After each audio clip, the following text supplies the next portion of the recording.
इस अंधेरी रात में मैं अज्ञात एक बार फिर आपका स्वागत करता हूँ, उस जगह जहाँ हर परछाई एक राज छुपाती है। दोस्तों, हमारे इस चैनल पर आप सुनते हैं वो डरावनी कहानियां जो किसी और की नहीं बल्कि आपकी खुद की जुबानी बयां की जाती हैं। हर कहानी एक सच्ची आप बीती, एक ऐसा हादसा जो लोगों के जीवन में डर का साया बनकर आया। अगर आपके जीवन में भी कोई ऐसी डरावनी घटना घटी है जिसका रहस्य आज भी आपको सोने नहीं देता, तो बिना किसी हिचक के अपनी कहानी नीचे दी गई आईडीज पर भेजिए। हम आपकी पहचान पूरी तरह गुप्त रखेंगे। यहाँ काल्पनिक कहानियों का डिस्क्लेमर जोड़ें, और हाँ, कुछ कहानियां सिर्फ आपके रोंगटे खड़े करने के लिए पूरी तरह से काल्पनिक भी हो सकती हैं, जिनका वास्तविकता से कोई संबंध नहीं है। तो अपनी सांसें थामिए और दरवाजे बंद कर लीजिए, क्योंकि चलिए सुनते हैं आज की ये कहानी। संगीत धीमा होकर रुक जाता है। एक पल का सन्नाटा। कहानी शुरू। रात के 9 बजे थे। 30 वर्षीय उत्साही और नास्तिक ट्रक ड्राइवर करण अपनी नई नवेली चमचमाती ट्रक अजय की स्टीयरिंग पर हाथ फेर रहा था। ये डिलीवरी लेने का उसका पहला सोलो सफर था और वो अकेलापन पसंद करता था। करण फोन पर मजाक करते हुए, मीरा सुनो, मैं तुम्हें इस नई ट्रक के साथ कहीं भी छोड़कर नहीं जाने वाला। अब यही मेरी दूसरी बीवी है। मीरा दूसरी तरफ से हंसते हुए, ओ, तो अपनी अजय को संभाल कर रखना मेरे पति, और हाँ, ध्यान से गाड़ी चलाना। करण ने हंसकर फोन रखा और वॉल्यूम बढ़ाकर गाना बजा दिया।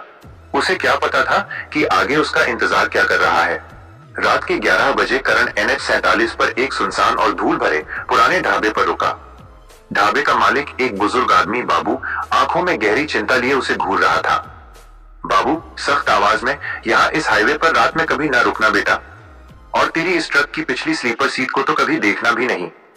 करण की हंसी छूट गई। वो एक उत्साही नास्तिक था जिसने कभी किसी अंधविश्वास पर यकीन नहीं किया। करण, अरे बाबूजी, आप भी कैसी बातें कर रहे हैं, ये 21वीं सदी है। बाबू ने अपनी उंगलियां मरोड़ी और एक पुरानी कहानी बताई। 50 साल पहले इसी हाईवे पर एक ट्रक ड्राइवर ने एक मासूम यात्री को मारकर पिछली स्लीपर सीट में छिपा दिया था।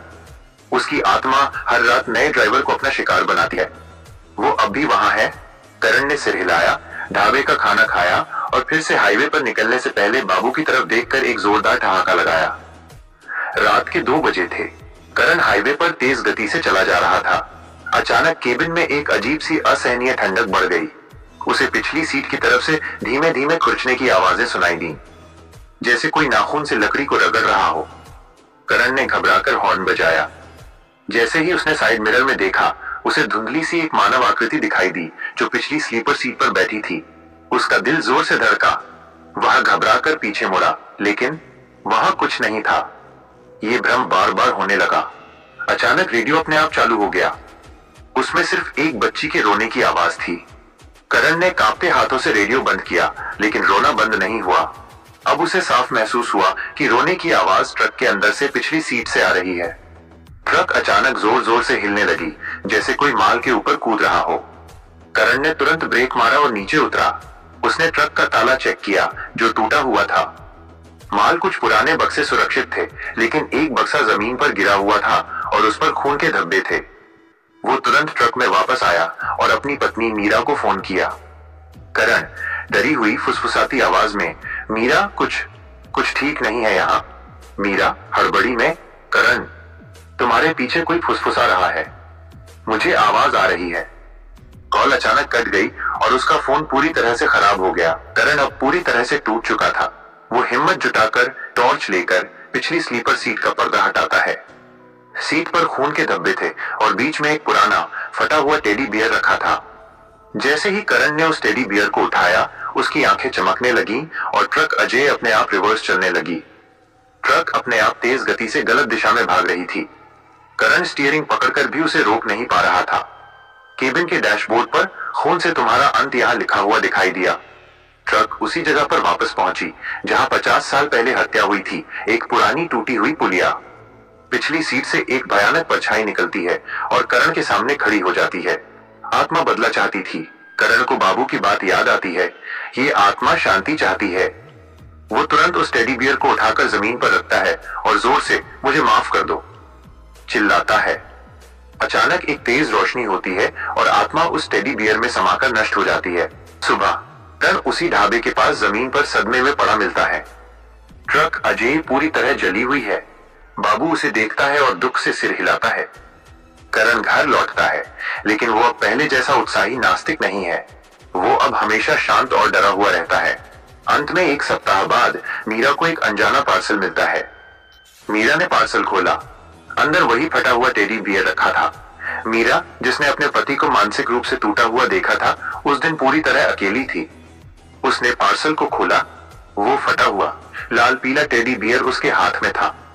उसे वो अजीब लगा, पर उसने सोचा कि शायद ये जल चुकी ट्रक का कोई बचा खुचा सामान होगा जिसे किसी ने पहचान के लिए भेजा है।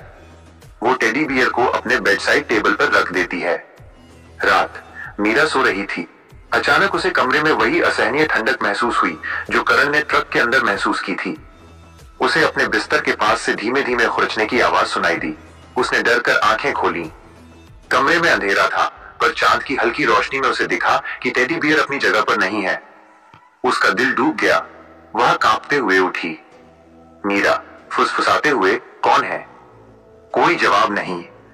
तभी उसे अपने पीछे एकदम करीब से एक बच्ची के रोने की दबी हुई आवाज सुनाई दी। मीरा ने भागकर लाइट जलाई। टेडी बियर वापस बेडसाइड टेबल पे रखा था। वो डर के मारे तुरंत अपने मायके चली गई, पर अपने साथ टेडी बियर ले जाना भूल गई। अगले दिन मीरा को करण के पुराने फोन पर एक अनजान नंबर से मैसेज आया। बाबू, वो टेडी बियर शांति नहीं चाहता। वो अब घर आया है। उसे दूर कर दो, वरना तुम्हारा घर ही अजय बन जाएगा। मीरा घबरा गई। उसने तुरंत करण को फोन किया। मीरा, करण, मुझे बाबू का मैसेज आया है। वो टेडी बियर, वो हमारे घर पर है। करण दबी हुई आवाज में, मीरा, मैं जानता था। उस रात रोशनी बुझी नहीं थी। वो आत्मा टेडी बियर में समा गई, लेकिन शांति नहीं मिली।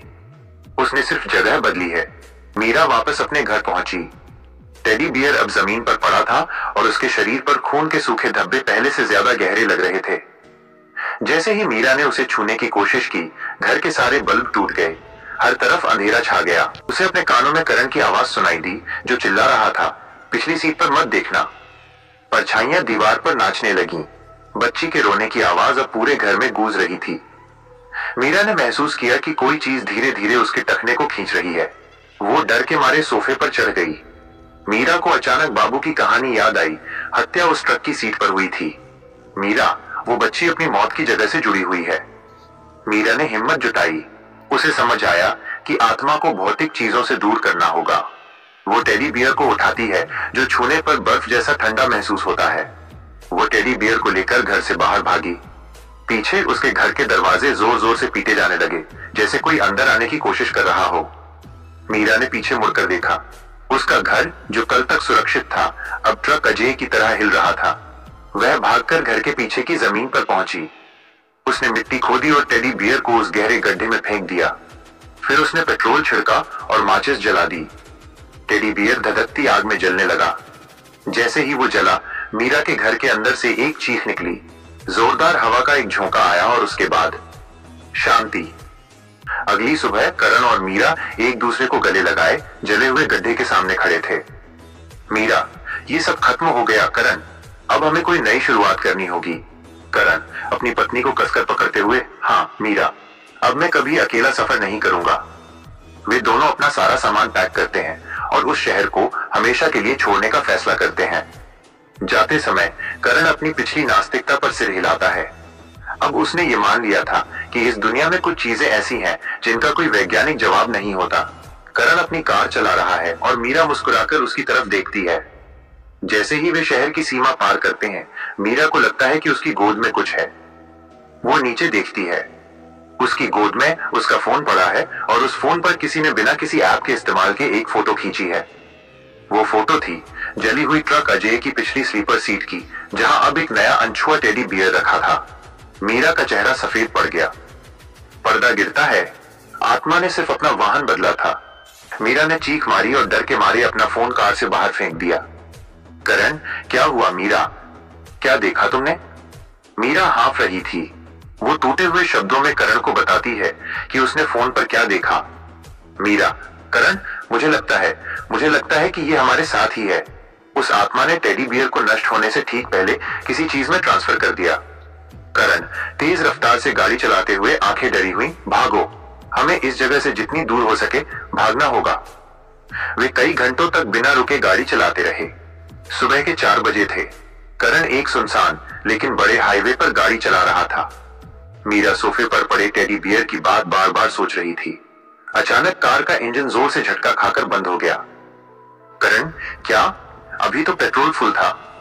करण बाहर निकलकर बोनट चेक करने लगा। उसे कोई गड़बड़ी नहीं मिली। वो हताश होकर गाड़ी के पास खड़ा हो गया।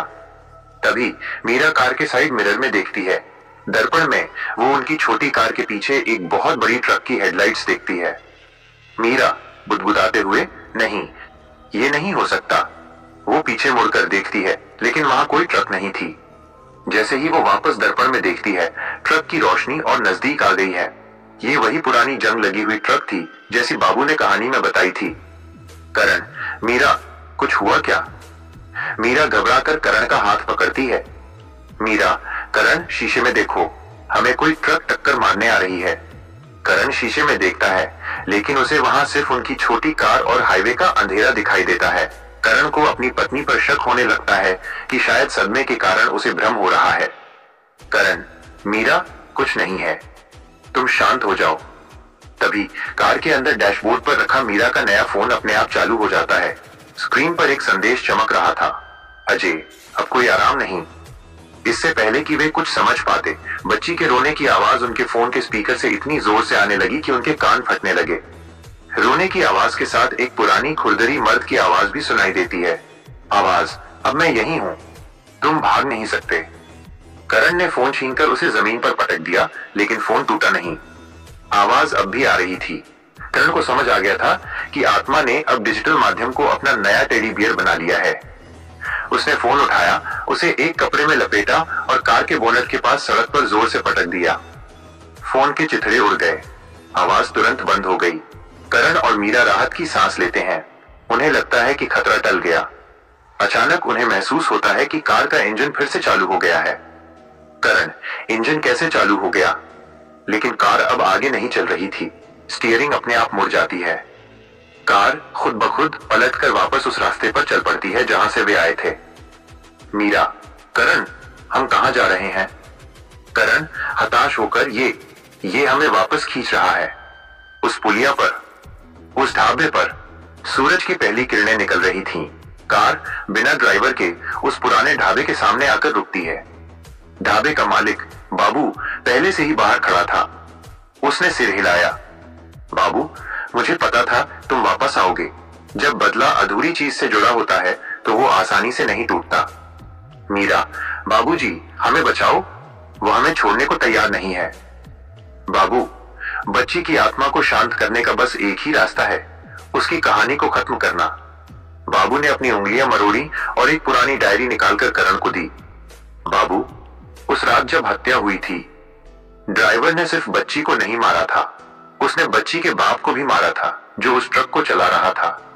उस ट्रक ड्राइवर ने बाबू को अपनी बेटी को शांत करने की जिम्मेदारी दी थी जिसे वो कभी पूरा नहीं कर पाया। 2 आत्माएं हैं बेटा। मीरा और करण एक दूसरे को देखते हैं। करण, तो हमें क्या करना होगा? बाबू, टेडी बियर में बच्ची की आत्मा थी और अब तुम्हारी नई अजय में उसके बाप की आत्मा है जो बदला चाहता है। तुम्हें दोनों को एक जगह लाना होगा। करण ने डरते हुए उस जली हुई ट्रक अजय के पास जाने का फैसला किया। मीरा बाबू के साथ कार में ही रुकी। करण जली हुई ट्रक के पास गया। उसे जमीन पर कोयले के बीच में वही फटा हुआ टेडी बियर फिर से मिल गया। वो फोन पर टूटने से बच गया था। करण ने टेडी बियर को उठाया और तुरंत ट्रक के डैशबोर्ड पर रख दिया। एकदम से हवा तेज हो गई। ट्रक की बॉडी से आग की लपटें उठने लगीं, सिर्फ आत्मा की शक्ति से। ट्रक का डैशबोर्ड पिघल गया और उसमें अब तुम यहां मरोगे लिखा दिखाई दिया। करण को लगा जैसे कोई अदृश्य हाथ उसका गला दबा रहा है। मीरा चिल्लाते हुए, करण, माफी मांगो दोनों से। करण खांसते हुए, अंतिम शक्ति से, मुझे माफ कर दो। मैंने तुम्हारे ट्रक को जलाकर तुम्हें धोखा दिया। तुम दोनों को आजादी मिले। आग की लपटें बुझ गईं। करण जमीन पर गिर पड़ा। ट्रक के डैशबोर्ड पर लिखी खूनी इबारत फीकी पड़ गई और उसकी जगह घर शब्द दिखाई दिया। 2 साल बाद करण और मीरा एक नए शहर में एक नई जिंदगी जी रहे हैं। करण अब ट्रक ड्राइवर नहीं है, वो एक छोटी सी वर्कशॉप चलाता है। एक दिन उन्हें एक अंतिम पार्सल मिलता है। इस बार ये मीरा के नाम नहीं बल्कि करण के नाम पर है। करण डरते हुए पार्सल खोलता है। अंदर दो चीजें थीं। एक, वही फटा हुआ टेडी बियर, साफ और धुला हुआ। दो, एक पुरानी चाबी का गुच्छा जिसमें जली हुई ट्रक अजय की चाबी लगी थी। चाबी के साथ एक छोटा सा नोट भी था। नोट, तुम्हारी माफी स्वीकार है। तुम बहादुर हो। हमने तुम्हें आजादी दे दी। अब तुम घर लौट सकते हो। अजय। करण मुस्कुराया। इस बार ये डर नहीं बल्कि शांति का संकेत था। आत्माओं ने आखिरकार मुक्ति पाली थी। करण ने टेडी बियर को उठाया और उसे अपने नए वर्कशॉप के डैशबोर्ड पर एक मस्कट शुभंकर के रूप में रख दिया। अंत में कैमरा टेडी बियर पर जूम करता है। उसकी आंखों में कोई चमक नहीं थी। वो बस एक पुराना खिलौना था। कहानी समाप्त होती है।